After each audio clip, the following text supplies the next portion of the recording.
Today I'm back with another Pokemon Scarlet and Violet 6v6 Wi-Fi battle versus my good friend AJ. I'm really excited to play as he is an awesome dude, recently came back into Pokemon, and he has a very threatening team right there. With the Glimmora probably lead plus Chi-Yu, just really standard but really solid. My Scarf Great Tusk though looks absolutely incredible here, and I'm loving my Chi-Empower as well. So if you guys do enjoy these Wi-Fi battles, make sure you let me know by leaving a like, of course. And also, make sure you subscribe if you're new to the channel, as I upload every single day. Alright, I'm going to lead off with Dragonite just because I don't think it's going to be sweeping late game. I think my Great Tusk is incredible here, too. I got to be really careful about that Chi-Yu. That Chi-Yu is a giant threat. Maybe I shouldn't lead off with that. And I should just match up well into the Glimmora lead. If I lead something like... Nah, let's just do it. We'll be fine. If there's Scarf, there's Scarf. I'll figure it out. I think as long as I get up rocks as well in this game, I'm good. So, yeah, if y'all do enjoy this, make sure you let me know. Leave a like, subscribe to the channel. I'm uploading Wi-Fi battles at least 4 to 5 times a week, and I'm uploading every single day. But amazing team by AJ, definitely to bring versus me. I'm leading off a Dragonite just because it matches up pretty well into Glimmora, and it lets me threaten it immediately with an Earthquake into potentially an E-Speed. And with rocks up, I'm really liking my Great Tusk. So there's Glimmora from my opponent, as expected. Here's Dragonite. So Dragonite's interesting because it basically says, okay, do you want to get up hazards? Which you definitely get up hazards versus me. And unfortunately it gives them T-Spike too. I can't really stop that. Or do you want to Power Gem and break my multi-scale immediately? I don't think they need to do that because they do have the Skeledirge in the back to always be able to deal with it. Let's see if they go. Did they go hard Skeledirge? They go hard Ting-Lu, which is smart. Very smart. Allows them really not to care about what my Pokemon can do. And it definitely allows them to get up hazards as well. Either way. So, nice. Takes absolutely nothing from that. I do have to be careful. I do want to get up my rocks. And I know going hard into a Torkoal on a Ting-Lu doesn't make the most sense. But considering how much of a threat this thing is to me and how desperately up I need rocks, I'm going to make this play because I need to be able to break that Focus Sash. I need damage on Chi-Yu, and I need to be weakening Iron Valiant as well. So basically, if they go for Earthquake after, it's only going to do about half to me. And I can still get up my rocks of my own and just be in a decent position because I do have a Chi-Yu that's... I do have a Chi-Empower that's very strong in this game. So they go for Ruination. Smart. Get some big damage off on me there. And what I can do here is, I believe, just set up my Stealth Rock. I will be able to live the Earthquake. Ruination always does half. So we're probably going to be playing a game with without too much sun, I'll be honest here. But my Great Tusk looks amazing regardless. Especially versus this. I could see them going hard Glimmora as well, just to Mortal Spin immediately and also threaten me with a Power Gem. Let's see if they do. Who did they bring out? Skeledirge. Okay, Skeledirge ain't too bad. They obviously didn't want to get Will-O-Wisp, which is why they didn't risk going for Earthquake. We do get up rocks though, so Glimmora has been weakened. And this thing is a giant threat versus my team. I'll be completely honest, Skeledirge is a giant threat. In terms of how I want to switch into it, don't really have a lot I can do. Want to keep you alive. Torch Song is free versus me. I don't have Yawn either. Can't really switch in very well to this Pokemon. Alright, we're going to use my Skeledirge here. Basically just to spam some Bitter Blades that are boosted by the sun. Obviously it does resist, but I don't want it going right for the Will-O-Wisp into me, and Torch Song is whatever.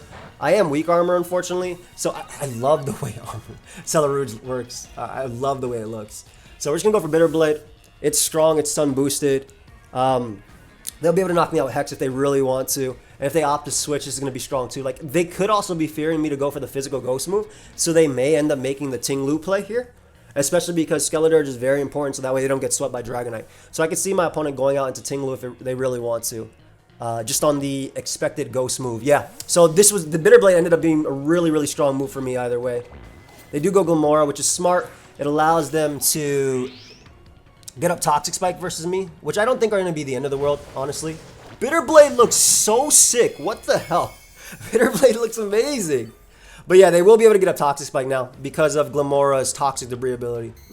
Yep, there they go. Can't do anything about that. Don't know how much it will matter in the long run, though. We'll just knock them out with Shadow Sneak here.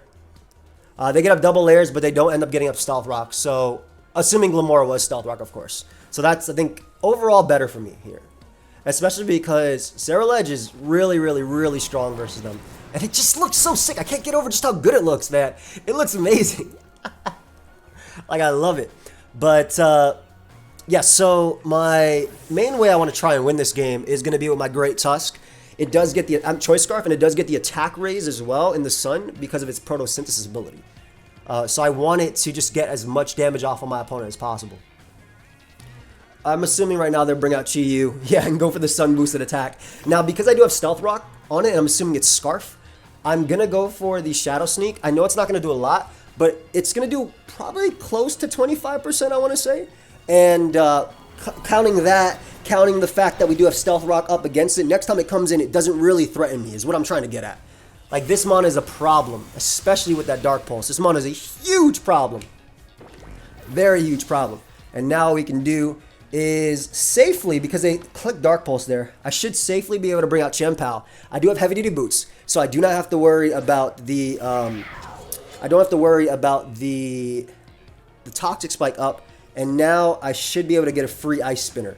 The reason I'm going for Ice Spinner is because I don't want them going out to Ting Lu on the expected, well, maybe they won't even go Ting Lu, just because obviously Crunch is kind of, even a good move for me to click here, huh? They may go Golden Go.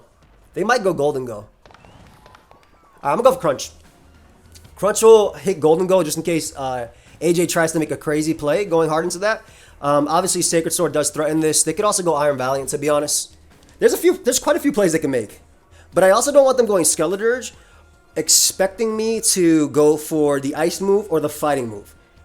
Like, they have double Ghosts there, so I'm just trying to hit one of the Ghosts, and both of them resist Ice. So I'm basically just trying to hit one of them.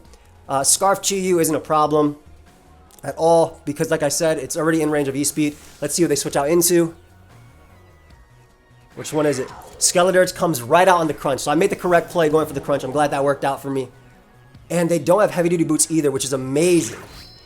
So we're going to be able to basically knock it out at that point. And I get a defense drop as well, so I can follow it up. Because I get a defense drop, I can actually follow it up with a Crunch again. I don't even have to predict. Skeledirge being gone is amazing. It's absolutely amazing. So we'll go for another Crunch here.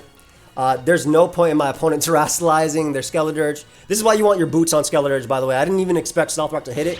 I really did expect them to have heavy-duty boots on that, but definitely lucky on my part that they didn't. Because, I mean, as you can see, like, this is a really strong Pokemon, but it didn't do that much. In my opinion, it didn't do that much, especially because of its ability, you know, taken into account. So they bring out the Iron Valiant. And now, with the booster energy. Okay, so they get the booster energy. Gotta do some math in my head. What's that? 364 times 1.5 equals 546. How fast is Scovillain? It is 273. Uh-oh. Uh-oh, uh-oh. 546 as well. 546. Yo, this is gonna be close.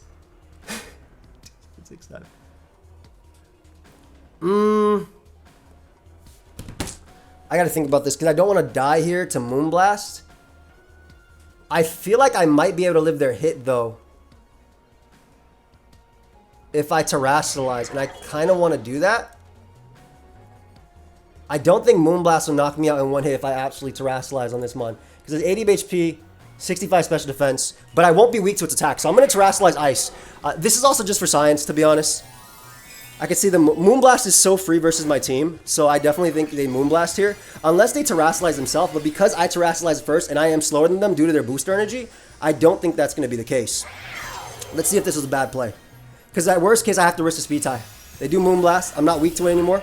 I do live, so the terrestrializing ended up being the right play, and this is going to do almost, this is almost going to be a kill, but it will be a kill with Ice Shard. Yep, exactly. I knew it would be almost a kill. So we get the Ice Shard off now, and that is the biggest threat to my team, in my opinion, gone. Because at this point, Scovillain looks absolutely insane, especially with Chi-Yu at that slow little percentage. Scovillain just clicks Flamethrower and Giga Drain versus absolutely everything. So we're looking really, really, really good right now because they only have 3 Pokemon left, and those 3 are weak to both Grass and Fire, except for Chi-Yu. But Chi-Yu is at 25%, and it also, I think it dies to Ice Shard. I could be wrong. However, none of that matters because you know what? We're saving this thing for Ting-Lu, and we're going to sack our Torkoal here. And then I think we get a clean up with Scovillain.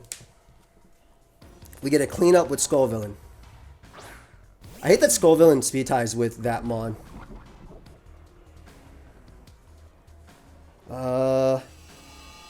It's actually speed tie, but yeah, Torkoal should go down here. There it is to Dark Pulse, and now I bring out my Scovillain and I click the nice and resisted Flamethrower, but it does not matter. Resist does not mean live.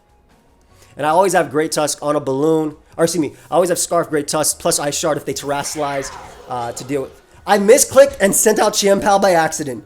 Did not mean to do that. Whoops.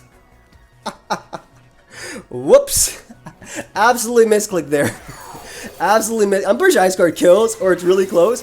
But I wanted the setup because I wanted Scovillain to get 3 kills. That misclick sucks. Oh well. That misclick was very dumb on my part. I want to sack the sun and get the most of the sun turns with Scovillain. There's Ting-Lu.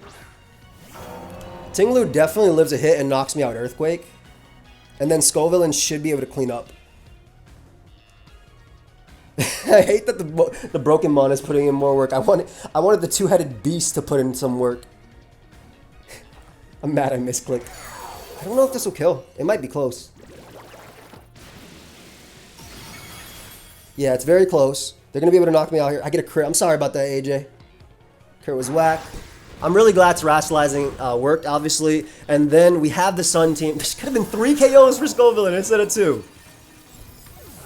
So the thing is that in order for them to not die with their Golden Go, they have to Terrasilize into like fighting or something. And if they do, then they lose anyway to this. But Scovillain gets to come out now.